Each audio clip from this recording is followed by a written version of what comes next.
मैं देव प्रताप सिंह फिर से हाजिर हूँ एक नए वीडियो को लेकर। हम पिछले वीडियो में बात कर रहे थे महाजनपदों की। महाजनपद में कुछ जनपद हमारे रह गए थे, हम उनको आगे लेकर चलते हैं। हमने कर लिया था गंधार, अवंती, अश्मक, छेदी और अंग। अब हम बात करेंगे काशी की।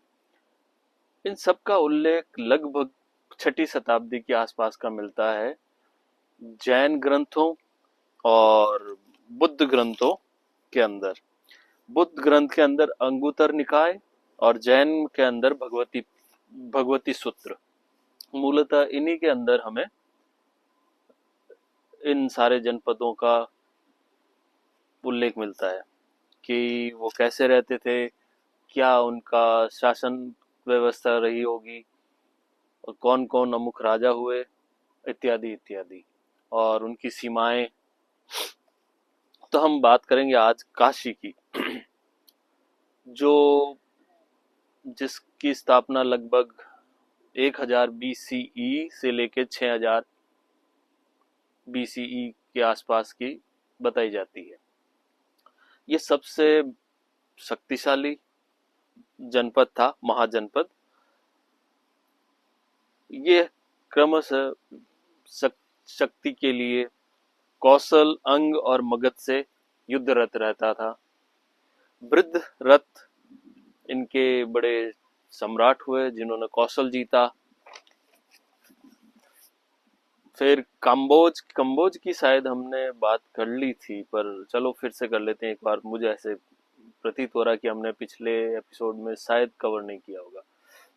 काम्बोज साउथ ईस्टर्न ईरानियन लोग थे जो जोराष्ट्र धर्म को मानते थे, जो आज भी मूलतः पारसियों का धर्म है। आज के अफगानिस्तान को कहा जा सकता है कि वो काम्बोज महाजनपद रहा होगा। इसका उल्लेख हमें पतंजलि, जिन्होंने 2 BCE में अपनी महाभाष्य लिखी थी, उसमें वर्णन मिलता है, और कौटिल्य की अर्थशास्त्र में भी मिलता है। इनको शस्त्र उपजोई कहा गया है। जो मर्सनरीज हायर के लिए रखते हैं उनको कहा जाता है कि ये युद्धरत रहते थे, इनका युद्ध में बहुत रुचि थी, ये किसी के भी लिए युद्ध करने जा सकते थे जो इनको अच्छा वेतन दे। फिर हम आते हैं कौशल पे। कौशल महाजनपद के स्थापक थे इक्ष्वाकु। ये इनकी राजधानी रही आज के अयोध्या, जो मॉडर्न डे अवध और ईस्टर्न यूपी का हिस्सा है।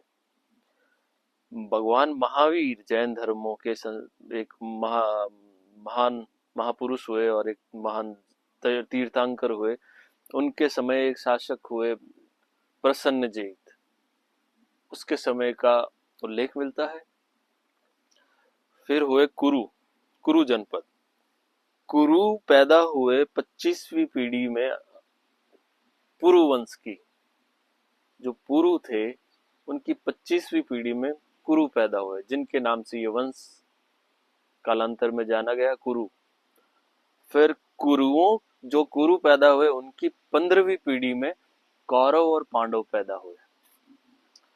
और बौद्धों के अनुसार इसे सुमंगल वासिनी कहा गया है, कुरु राष्ट्र को, और ये उत्तर कुरु से आए थे।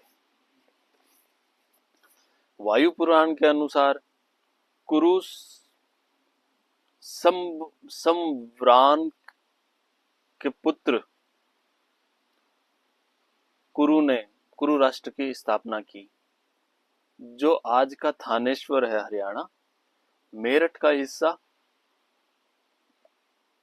कुरु महाजनपद के अंतर्गत आता था।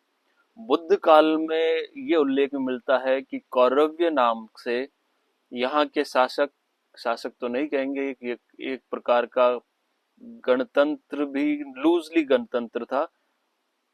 ये मुखिया के हिसाब से राज किया करते थे और उस मुखिया को कौरव्य कहा जाता था, और एक लूजली बेस्ड गणतंत्र था।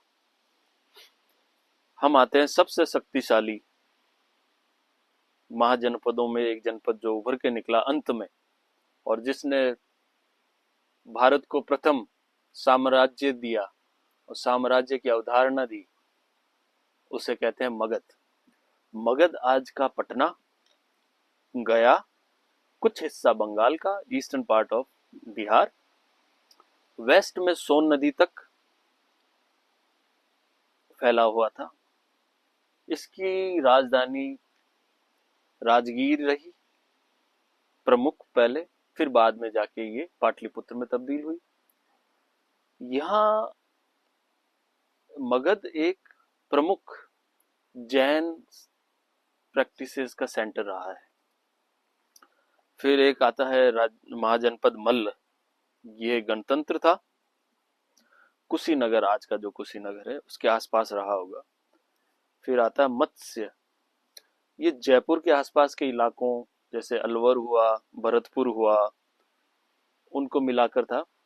आपने महाभारत में विराट पर्व सुना पड़ा होगा, जिसके अंदर विराट नगर का उल्लेख आता है, जहां कौरव पांडव 1 वर्ष के लिए अज्ञातवास में रहे। वही राजा विराट का विराट नगर इस मत्स्य की राजधानी था। और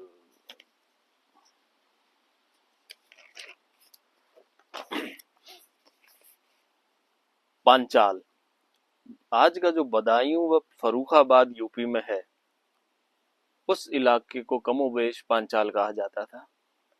इसकी राजधानी कन्नौज कही गई है और ये छठी 6 BCE के आसपास गणतंत्र बन गया था।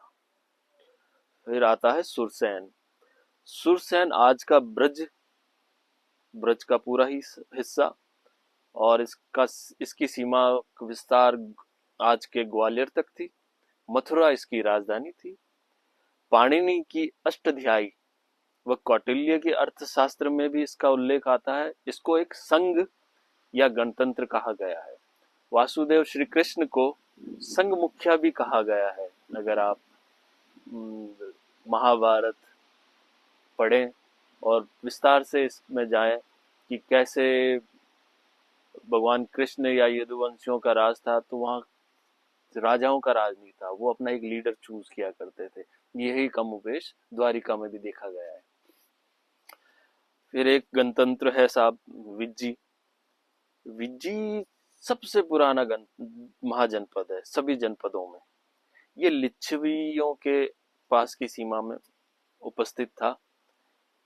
ये जो आज का मिथिला कहा जाता है, नेपाल की तराई का हिस्सा, वहां स्थित था। वैशाली इसकी राजधानी थी और यह भी एक गणतंत्र था। तो हम ये नहीं कह सकते कि हमें रिपब्लिक्स का पता नहीं था या डेमोक्रेसी हमने ग्रीक उसके बाद रोमन से बोरो की। वर्ल्ड जो नैरेटिव है, या मैं कह सकता हूँ उनका संकीर्ण नजरिया दूसरी सभ्यताओं को लेकर है कि साहब हमने जो देखा या हमने जो किया वही सत्य है, वही पूर्ण सत्य है। और इसके अलावा उन्होंने कभी चेष्टा नहीं की कि दूसरी जगहों, दूसरे सिविलाइजेशन में क्या हो रहा है, वहाँ लोग कैसे रहते थे अमुक समय में, उनकी उपलब्धियां क्या थी या उनका क्या योगदान है आज की सोसाइटी में, उनको बिल्कुल उन लोगों ने दरकिनार कर दिया, जिसको हम वेस्टर्न सिविलाइजेशनल कॉन्सेप्ट्स कहते हैं। तो ये बात है हमारी इंडियन हिस्ट्री को लेके कि हाँ, हमारे पास गणतंत्र थे। 5वीं 6वीं 7वीं 4थी शताब्दी ईसा पूर्व तक बड़े अच्छे से फल फूल रहे थे। हाँ, उनको हम अगर आज के नजरिए या आज की डेमोक्रेसी से रिलेट करना चाहें तो ये मूर्खतापूर्ण होगा, क्योंकि हर चीज अपने समय काल परिस्थिति के अनुसार हुआ करती है और उनको उसी समय काल परिस्थिति में कसौटी में देखना चाहिए कि वो खरे उतर रहे हैं या नहीं। नहीं कि आज से 2500 साल पहले आप जो आपके फ्रीडम ऑफ स्पीच है या डेमोक्रेसी के जो और आधारभूत स्तंभ है, वो आज की समय में खरे उतर रहे हैं, नहीं उतर रहे तो हम उन्हें बिल्कुल खारिज कर दें। ये मेरे हिसाब से बिल्कुल न्यायोचित नहीं है। फिर हम आते हैं वत्स पे। हम थोड़ा भटक गए थे, माफी चाहता हूँ उसके लिए। वत्स ये कुरुओं की एक शाखा थी, जो कुरु पांचालों की, कुरु पुरुओं की हमने बात की थी, वो आज के प्रयागराज के आसपास स्थित रही होगी। हमने बात चालू की ऋग्वैदिक काल से लेकर उत्तर वैदिक काल के बीच में जनपदों की उत्पत्ति, और ऋग्वेद में, ऋग्वेद काल में कैसे ह्यूमंस रहते थे और कैसे उत्तर वैदिक काल में क्या चेंज आया, और क्यों जनपदों ने महान जनपदों का रूप धारण किया। इसमें एक छोटी और बात जोड़ लेते हैं कि राजाओं की जो दैवीय उत्पत्ति का सिद्धांत है, वो इसी काल में पैदा हुआ जो आज तक चलता आ रहा है। भले ये जापान हो, कोरिया हो, या सऊदी अरबिया वगैरह, जहाँ भी अभी भी राजा बचे हैं कुछ है, वो इस सिद्धांत का इस्तेमाल करते हैं। और इसका प्रमाण उत्तर वैदिक काल में अत्रेय ब्राह्मण में मिलता है। राजाओं के अधिकार बढ़ गए थे, और ये उससे आइडेंटिफाई होता है कि उन्होंने अपने टाइटल सम्राट, एकशट, अधिराज के नाम से जाने लगे। जिनका जितना अधिकार है, जितने गांवों पे आधिपत्य है, उस हिसाब से उनको वो टाइटल मिला। और अत्रेय ब्राह्मण में राजाओं के 12 और क्रिएट किए गए, जो उनको असिस्ट करते हैं सिस्टम को, जो बाद में सिस्टम किंगडम्स बने, तो उनके भी उल्लेख हैं, जैसे सेनानी, सेनापति, संग्रहिता, टैक्स कलेक्टर, महिषी, सुत, जो राजा के रथ को चलाते हैं, वो भी एक इम्पोर्टेंट पद था, पुरोहित, ग्रामीणी, गोवी गोवीकर्तन, भागदूत, युवराज, बलि। बलि जो आज हम सोचते हैं वो बलि उस वैदिक ऋग्वैदिक काल में बलि नहीं थी। बलि एक प्रकार का टैक्स था, जो आप अपनी इच्छा से ग्राम के मुखिया को या ग्रामों के समूह के मुखिया को दिया करते थे, अपनी सुरक्षा संबंधी विषयों को लेकर, जो बाद में उत्तर वैदिक काल में एक नियमित कर दिया गया। और ये था 1/16। ऋग्वैदिक काल से हम उत्तर वैदिक काल में आए, उसका सबसे बड़ा कारण और जनपदों का उद्भय का कारण भी लोहे का मिलना है। लोहा नहीं मिला जब तक हम पशुओं को चराते थे, पशुधन ही प्रमुख चीज थी। लोहा मिलने से अच्छे हल बनाए, अच्छे फाल बनाए, अच्छी जोत हुई, अच्छी खेतीबाड़ी हुई, जिससे वो समाज कृषि प्रधान रह गया और घुमंतुक नहीं रहा। घुमंतुक नहीं रहने के कारण अब वो एक जगह बैठ सकते थे, एक जगह एक परिधि को परिलक्षित करके उसको कह सकते थे ये हमारे गांव है, ये हमारे नगर हैं, ये हमारी सीमाएं हैं। उनके अंदर वो कृषि करने लगे। वहां से जो धन या जो अन्न उत्पन्न हुआ, उस उसके बेसिस पे वो ट्रेड करने लगे, वाणिज्य व्यापार बढ़ने लगा, फला फूला। तो फिर मुद्रा का भी विकास हुआ। मुद्रा की 4 किस्म बताई गई है, 4 टाइप्स, जिसमें निष्क, सतमान, कृणल और पाद, इस 4 प्रकार की करेंसी का शतपथ ब्राह्मण में उल्लेख मिलता है। ऋग्वैदिक काल में मूलतः लोग प्रकृति पूजक थे, पहाड़ों, पेड़ों, नदियों की पूजा किया करते थे। उत्तर वैदिक काल में आते आते वो यज्ञ, कर्मकांड, अनुष्ठान, मंत्र विधि, पशु बलि इत्यादियों में कन्वर्ट हो गया। और इसी उत्तर वैदिक काल में रामायण व जय संहिता, जिसे हम बाद में महाभारत के नाम से जानते हैं, इनका सृजन हुआ। तो अभी इस वीडियो के लिए इतना ही। मिलते हैं फिर से नए वीडियो में। धन्यवाद।